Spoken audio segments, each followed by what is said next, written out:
Hey, good morning, everybody. Thanks for joining our session today. We're going to get kicked off with a quick video to set the tone and get everybody comfortable, and then we'll jump into our presentation.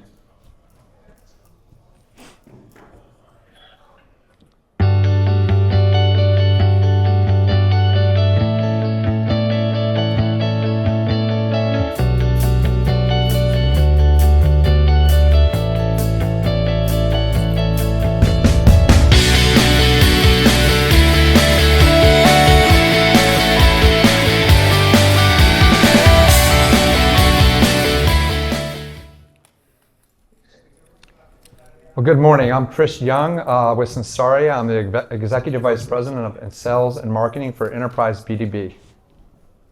Morning, everyone. I'm Jen Corbett. I'm the Director of Owned Art at Sensaria, and I work directly with the artists, the curators, and the digital platforms, exploring how art and AI are reshaping our visual culture.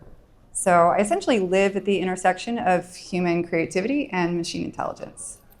Well, Jen, what a great place to live, I think. I think that's a great segue to kick off things. With your background and knowledge of an ever-changing landscape, we're excited to discuss today with you the uniqueness of human art in an AI world. If you're anything like me, your inbox is already full of the word AI, I'm sure. AI dominates nearly every conversation in our industry currently. In print, we sell more than paper or canvas. We sell emotion and ownership. But let's pause and ask the real question. AI promises speed, scale, and endless options, but does it create connection? When AI generates entire portfolios in seconds, what goes through your mind, Jen? Well, I'd say it's about 50-50 fear and fascination, because AI is such a powerful tool. It's amazing. You know, like it used to take weeks to complete a studio painting, but now it just takes seconds. But with that, you know, every art piece has a maker's mark, essentially. So, you know, when AI comes into play, that process becomes a little sterile because there is no maker's mark on those pieces. So, you know, we beg to ask the question, you know, it's not necessarily can AI make art, can AI make art that actually matters? And that is the real question here, because historically, real art is a reflection of human emotion, connectivity, memory, and rebellion. That's powerful, and I'm sure everybody in the room here can relate to that. So whether you're running a wide format printer, managing a packaging line, or designing wall decor, you probably felt the same pull.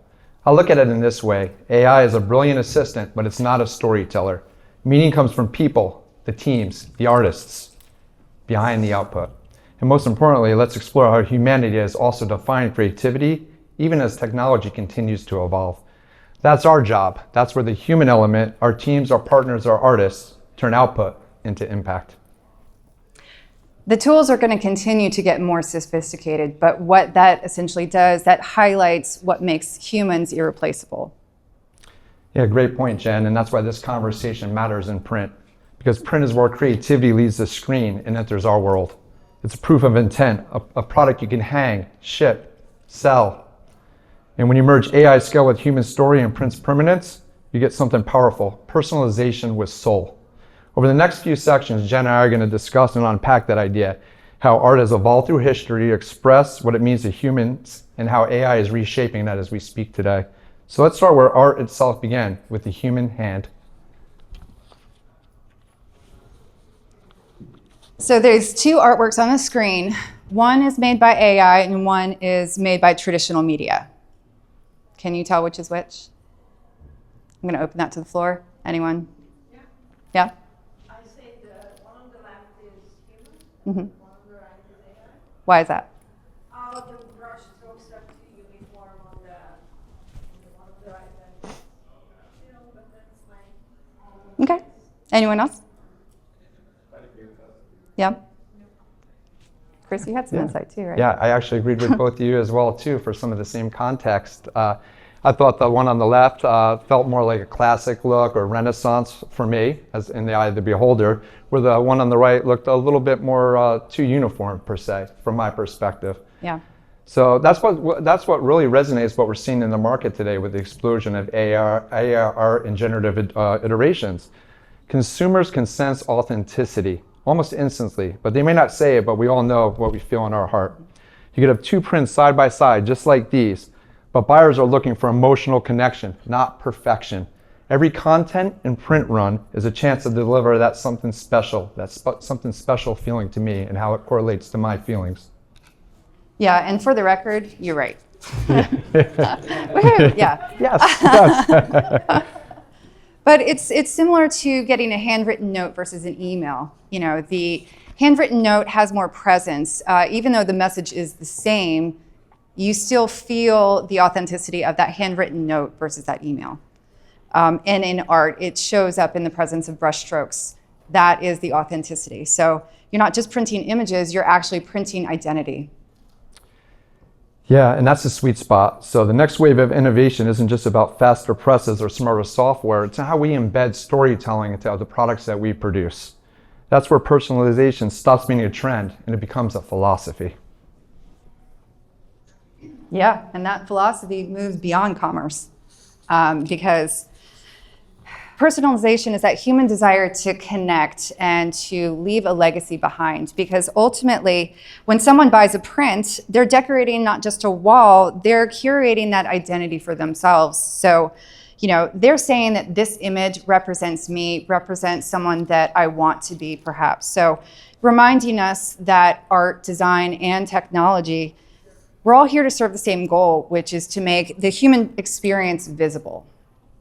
Yeah, it's beautifully said. And for everyone here, that's the opportunity. AI can generate possibilities, but only we can generate meaning. And this is why customers buy, truly why they buy. So with that in mind, let's trace where meaning in art actually began. Long before algorithms, before automation, where creativity was purely human. Some of you may recognize these famous works on the screen. Surprise, you're going to have a quick history lesson, okay? So I know you weren't ready for that, but here we go.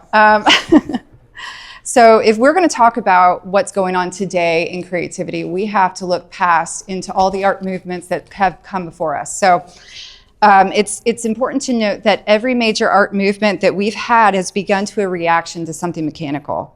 But every time that's happened, the tool evolves and the artist responds. So, you know, take the Renaissance. We have Da Vinci's Mona Lisa here. It was actually, Renaissance was born from a technological disruption. We had the invention of linear perspective. For most folks in this room, the printing press was invented at this time too. So you're seeing duplication and reproductions were able to be made at that point. And the artists of the time, we had Da Vinci, we had Michelangelo, Botticelli. They were focusing on what makes the mastery important. They were focusing on the anatomy, the individual, and that divine individuality in response to that. Because they're saying that, you know, machines can replicate, but humans create. You know, that's fascinating because it's the same conversation we're having today. And at both times, people worry that it's going to devalue the originality, but instead, it actually expanded it. Yeah, and next we have Impressionism. This is Woman with a Parasol by Monet. And in the 1800s, pigments were advancing. We had paint tubes come into invention that allowed the artists to take their studio outside in plein air, a term we still use today. And what's important to note is that the Impressionists were not focused on accuracy as the previous regime. They were focused on expression. And the critics hated it, calling it messy, unfinished, but they didn't care because they were expressing how they felt, convincing the light, the tone, the movement of the outdoors, and translating that into the works. Yeah, it sounds like a lot what we're seeing today. AI is the new paint tube, a new tool that changes what's possible, but the art still depends truly on the human behind it.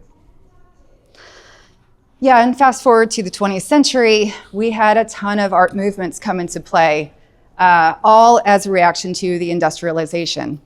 In Surrealist movements, which Dali was the Galatea of the spheres, say that 10 times fast. But Surrealists, they looked inward, they were focusing on the subconscious.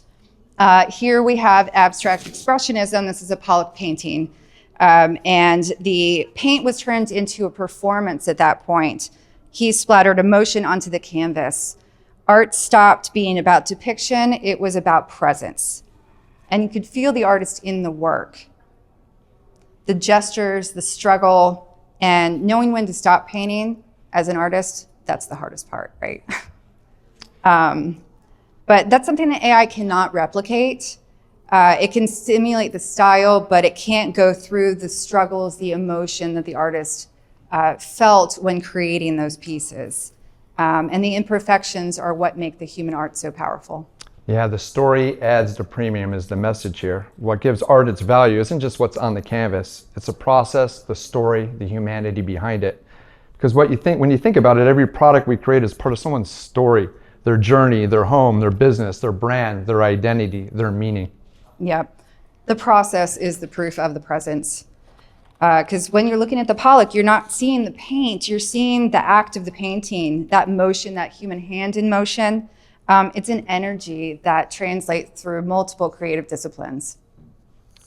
Yeah, well said, Jen. Our job in the industry isn't to reproduce images, it's to reproduce the intention.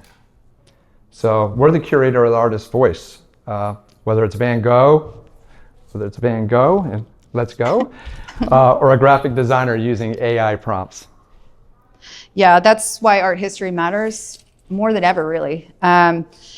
Because AI won't understand the social rebellion of the surrealism and the impressionism or the psychological depth.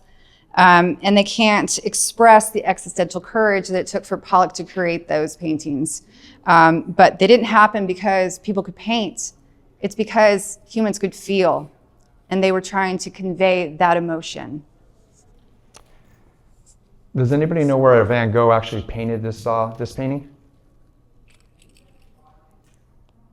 Good, nobody can relate to that. From an asylum window. And that seems to say we carry forward, not the asylum window, but AI can mimic the technique, but emotion still drives the connection. It's truly the human spark behind it. Yeah, and like we touched on earlier, technology is always going to evolve, but the humanity remains the medium here. And that's our advantage. So AI can simulate the painting, but it can't care. It's not going to do what we do. And there's such an emotional range that happens from an artist's perspective in that process. You have a mix of so many emotions, doubt, discovery, ambition, but that's what makes human art endless. So Jen, if I'm hearing you right, I think we're on the precipice of the next art movement? Quite possibly, yeah. Yeah. Mm-hmm. So how do we build value around that creativity responsibly in what we do, from content creation to print fulfillment? We're going to take a look at how AI platforms are building value around this. What's at stake legally and ethically, with a lot going on now with copyrights and infringement out in the marketplace, and how companies just like ours are going to amplify that and help lead the way into the new generation, or as I say, the new art movement. So AI's only been around for a couple of years, but it's completely changed the game, right? The first systems, like Google's Deep Dream, they weren't really creative yet. They were experiments in perception. And they took existing images and exaggerated the form, eyes within eyes, fractal colors, just endless repetition. And it looked so crazy, but it proved that a machine could see. And next came GANs. Is anyone familiar with any of these terms? Generative adversarial networks. So that was the next phase, and it was essentially a pair of AIs playing a game, one being the image and then the other critiquing that image. So the art and the artist critique in this endless loop. And the result were images similar to what you're seeing on the screen, which were 6 fingers on a hand, floating hands. And yeah, another example here. So World Art Group and what we do, we work with lots of different artists around the world. And when AI first came into our world, we were seeing these types of submissions. And the first iterations of these pieces, obviously were messy, but it showed that there was such a disconnect between the machine and the maker. And the tools weren't there yet to refine it further. You know, most of us now know to take that piece out of AI into another Adobe program, let's just say, you know, and tweak it, color adjust it, and refine it.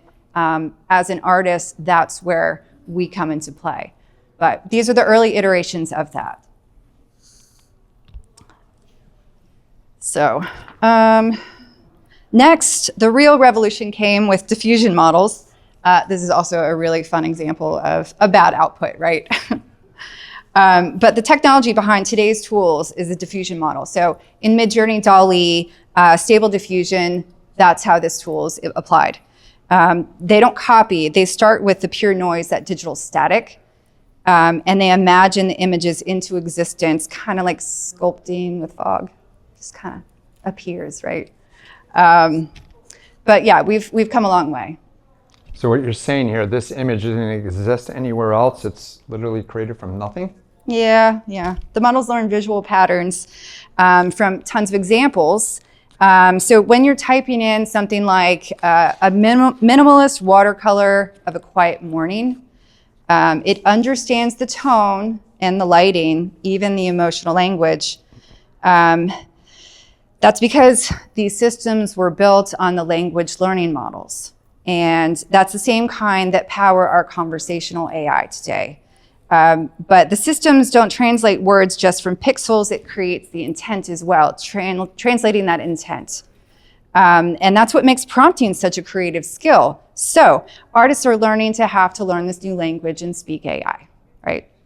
The guiding the carefully crafted phrases are like the brushstrokes today. So you're learning how to write those prompts and to get a better output from that, right? Yeah, so what I think Jen is saying is creativity now with this technology enabler depends on vocabulary and prompts in an AI world. The better you describe your vision, the more precisely AI can express it. Yeah, it's the new literacy of creative vision. But the complication here is that all of that literacy comes from data, and that data has to come from somewhere. So, right, so this is where copyright and ownership questions maybe come in? Yeah, you got it, yeah. It's the most controversial part of AI, in my opinion, because it's not about the art itself, it's about the training sets. If you're just starting out, you're using most likely an open source platform, and they train by scraping the internet from billions of images without permission, without attribution. So that means that AI studied everything: photography, design, fine art, stock imagery, even artist portfolios. And it doesn't store those works, but it learns from them. It absorbs the styles and the patterns. But for artists, it's deeply personal. And imagine spending years developing your style only to have it essentially ripped off by AI algorithms. Without your consent. Yeah, and that's what makes me, and I'm sure a lot of artists in the world, uneasy. Aside from the business, it's a huge liability for businesses as well, too. Yeah. If a customer commissions their artwork through an AI tool, but the underlying data comes from copyrighted sources, they may actually create something that's not legally safe to reproduce or sell. Yeah. And once you print it, reproduce it, or license it, that responsibility falls on you. So it's important to know the source of the data.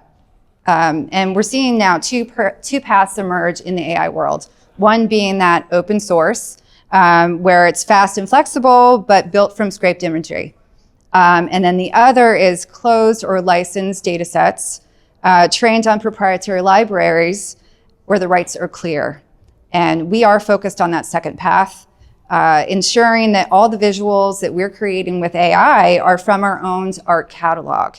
So all the rights are clear. The only way is this way, so that we can scale personalization safely and ethically. Yeah, and that's an important distinction, because this isn't just a creative issue, it's a supply chain issue. It's about knowing your inputs, like you would with ink certifications or even paper sourcing. Yeah, responsible AI is definitely the next quality standard, I'd say. So it's not necessarily what the model can do, it's should we be doing it? And the best AI systems are now moving towards traceable data, using metadata, watermarks, and blockchain style to show where the images are coming from and how they're generated. And the key there is transparency.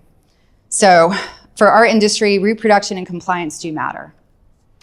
Yeah, in the same way we were able to evolve like print standards and manufacturing is the same way that we have to look at creative compliance as we move forward. An AI print file could come soon with its own pedigree, a proof of origin, a creator credit, and even a data source. Yeah.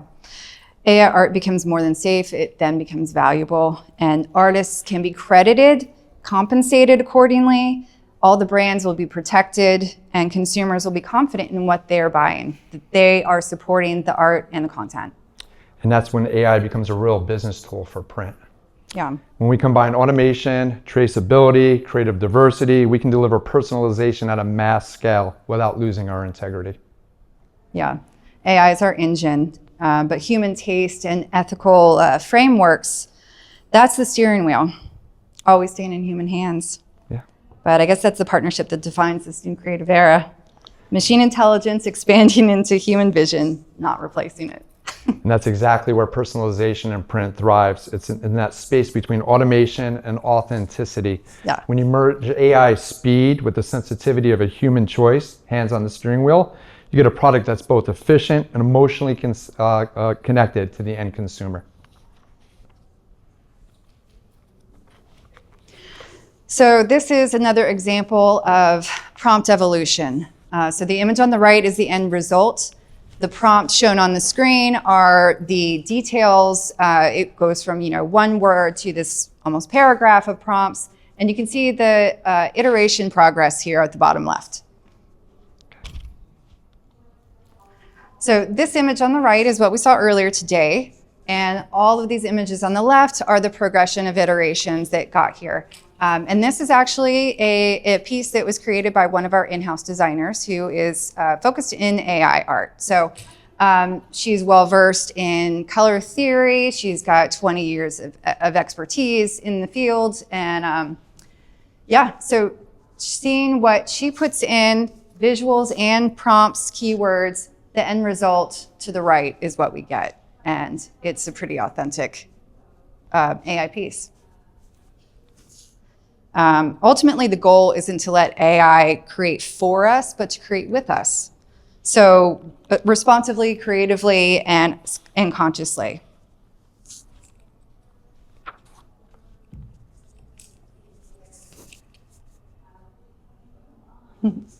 So the videos on the screen that you see, these are done by our in-house artists as well, because we have such a diverse media. The breadth goes everywhere from watercolor to oil to, on the right, you're going to see our embellished product as well. We do foil and leafing, as well as AI. So progress photos. Everyone loves a progression photo. So as we're watching the video, let's take a step back. The truth is we're not competing with AI. We're looking at how to embrace it. Technology can make more. It could also allow us to move faster, but people are buying, what they're buying is the connection, that emotional connection. Is a feeling, this was made for me. When something feels human, it feels valuable to all of us. So Jen, let's take this idea about imperfection and the proof of humanity, right? Can you unpack that from your standpoint for us? Absolutely. Please help. Yeah, oh yeah. I mean, in art, perfection isn't the goal. Expression is the goal, right? And every great movement, as we talked about, the history revolves around that imperfection. Impressionists blurred their edges. The abstract painters left the mistakes visible. Even sculptors left tool marks in the marble because they knew it made the work feel real. So those imperfections tell a story. They're the evidence of the presence, and they say someone was here and someone cared. So that's what connects viewers to a place. It's not the polish, but it's the personality. In Japanese aesthetics, you've heard perhaps the theory of wabi-sabi. Cool. Beauty in imperfection and impermanence. So in the chipped bowl, it's highlighted with gold and faded fabric, even uneven glazing. Despite the flaws, it's not despite the flaws, but because of them that makes it special. Because everything has a life and a history and a soul to it. So AI, again, can imitate the form of imperfection, but it can't understand the meaning behind it, which translates. So it can add that brushstroke, but not that heartbeat. And that's what separates the replication from resonance. That's such a critical insight you just shared, because in print, we're constantly balancing precision with personality in all that we do. For years, we've been told that consistency is king or queen, but now we're realizing that character, just not consistency, is what makes a product memorable. Think about Etsy, the marketplace. It became a global marketplace, not because everything looked perfect, because everything looked made. And that aesthetic, that feeling of a human touch, is exactly what consumers crave more than ever now, even at scale. Our artists, our designers, and our operators are constantly redefining details, tone, texture, presentation, expression, because no matter how advanced the workflow is, the final decision ultimately is still a human one. That's why human judgment will always matter.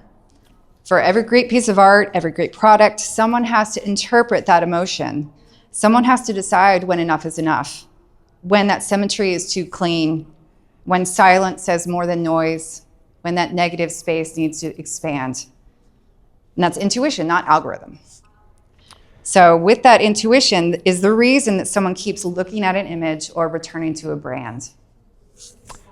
Exactly, and that intuition shows up in every corner of our business, from color specialists calibrating machines and printers by eye, to designers composing layouts by instinct, to customers choosing prints who reflect who they are. These are the key pieces. These choices cannot be automated. They're personal, emotional, and human. That's why AI won't replace us, don't worry. It's only going to magnify us, because AI doesn't decide, it only suggests. And the value of every suggestion depends on the wisdom of the person guiding it. When our teams blend AI-assisted concepts with human refinement, output quality jumps, not just visually, but emotionally as well. Customers describe this work as warmer, more authentic, more made, more alive. That's not a coincidence. That's human fingerprints showing through the technology. Yeah, and that's exactly where art and business meet. So authenticity isn't just beautiful, it's profitable. The imperfection that make human art and the same details that make a brand are the same details that make a brand relatable. So in a marketplace that's flooded with the algorithms and design, that human voice is that differentiator. So it's the same principle we see in great design, in great music, even great leadership. People follow what feels real. And as AI becomes more capable, authenticity will be more valuable. So yeah, I would say the key takeaway for everyone in the room is AI can give us scale, but humans give us significance. It's not about who can produce the fastest, well, sometimes it is, but it's also who can produce the most meaningful. And that's the business we're in. That's why humans still matter, because machines can make, and as a reminder, only people can move. Now let's talk about the why, and let's talk about the how we combine automation and artistry to scale that human touch, ethically, efficiently, and beautifully. This is what the future of print looks like. So as we transition into the future, play a video for you showing some more of the embellished art.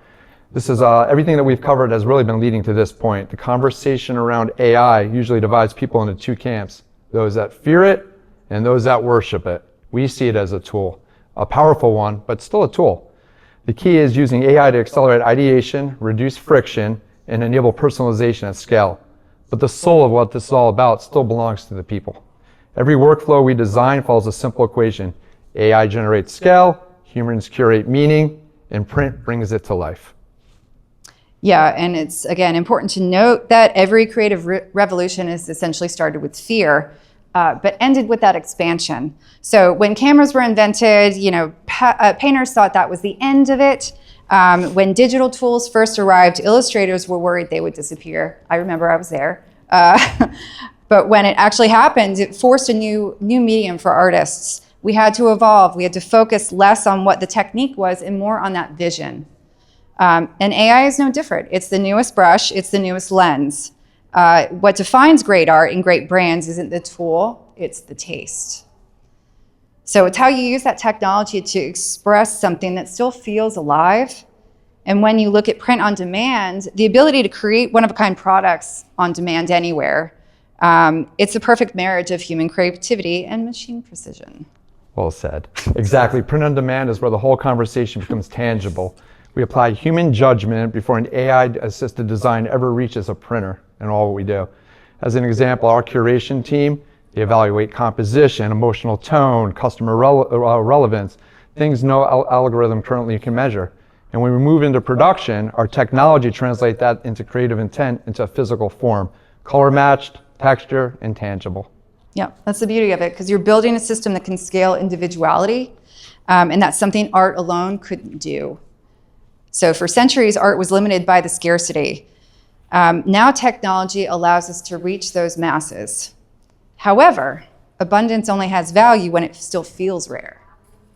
So that's why the human role will always be important here. Someone has to curate that chaos to find the pieces that truly matter. And the most exciting part of this AI era is that we get to design the collaboration, not compete with it. So when we decide the machine leads and the artist takes over, that's up to us. Well said. And that's just not philosophy, that's strategy. From artist uploads to AI-assisted curation, automated order routing, embellishments, every step is a fusion of intelligence and intention. Think about this, AI gives us infinite possibilities, human judgment gives us focus, and ultimately print gives us permanence. In a world of scrolling and swiping on all that we do, print is actually the pause button. Yeah, that's a really powerful point. Because every day we live in a digital environment, and it's endless, but it's also disposable. I know that print has weight to me. It anchors emotion in a physical world. AI-generated imagery finds its true value when it's printed. It stops being pixels and becomes a presence. And in that transformation, it regains its humanity. Because you can't hold a file, but you can hold a print. You can't pass down a screen, but you can pass down a framed piece, a personalized gift, or a tangible story. Exactly, and that's the future that we're building, where automation gives us speed, but our people give it soul. Where AI scales ideas, but humans scale meaning.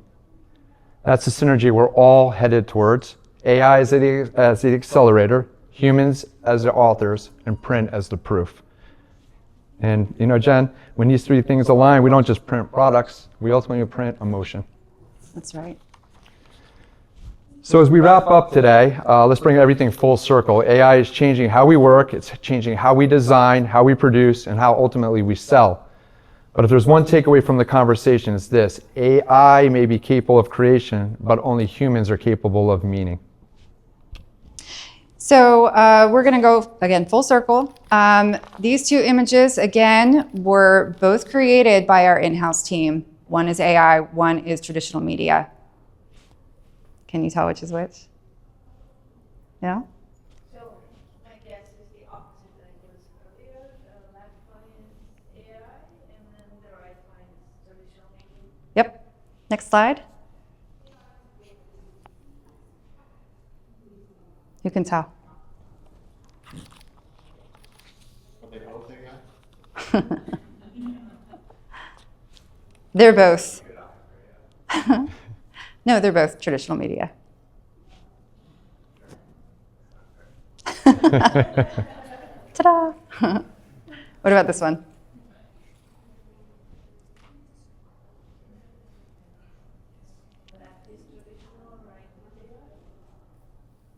The reverse there. Yeah, I mean, it doesn't matter though, because it's what connects with you, right? So you're able to use that media to still make that connection, and that's what we were trying to establish here, is that it really doesn't matter. They were all original works and created by our team, by a team of artists. And with that knowledge, we were able to produce some pretty amazing works. But ultimately, what connects with you is what matters. All right, we're going to come full circle and wrap up. So as some of our key takeaways that we wanted to share and remind is AI is ultimately changing how we work. It's changing how we design, how we produce, and how we sell. But if there's one takeaway from this conversation today in this session, it's that AI may be capable of creation, but only humans are truly capable of driving that emotional connection. We all fall in love with the experience. Yeah, we're standing in a moment of art history that we have seen before. History tends to repeat itself. It's a turning point. So the printing press didn't destroy art in the Renaissance period. Photography didn't destroy painting. And digital didn't destroy analog. Each one expanded the definition of what was possible, and AI is no different. And that's what gives us the advantage that no algorithm can repeat, the human sense of purpose. AI brings the scale, humans bring the soul, and print brings the permeance. So the call to action today is real simple. Let's use the tools responsibly, creatively, courageously to make things that matter. Let's make personalization just not a business strategy, but a human one.